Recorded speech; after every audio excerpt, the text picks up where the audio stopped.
આજે બે હાથ જોડી નતમસ્તક વંદન સાથે જ્યારે મારો આવડો મોટો પરિવાર મળ્યો છે, હાથ જોડીને આપના આશીર્વાદ લઉં છું.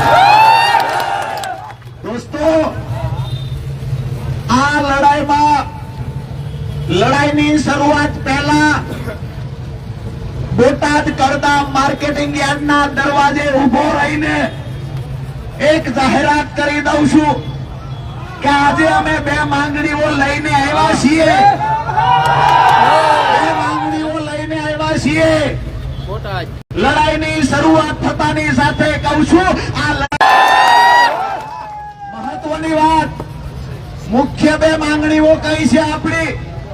તો એક તો માર્કેટિંગ યાર્ડની અંદર જ્યારે ખેડૂત કપાસ લઈને આવશે તો એ કપાસને અહીંયાથી હરરાજી થઈ ગયા પછી ખેડૂત ગેટની બહાર કપાસ નાખવા નહીં. અને જો જીનવાળા એ કપાસ પોતાના જીને લઈ જવો હોય વેપારીએ, તો ખેડૂત જે વાહન લઈને આવ્યો છે વાહન વાળા અરે ચર્ચા કરી લે અને ભાડું વેપારી આપી દે. એમને હાથ ઊંડો કપામાં નાખવો હોય તો નાખે, આડો નાખવો હોય તો નાખે, હાથ ઊભો નાખવો હોય તો નાખે, પગ નાખવો હોય તો નાખે. અને સતા ડાઉટ જાતો હોય કે ભેદ છે તો માથું ભરાવીને ક્યાં કરી, સતા એમને એવું લાગે ભેદ છે તો થોડુંક માથું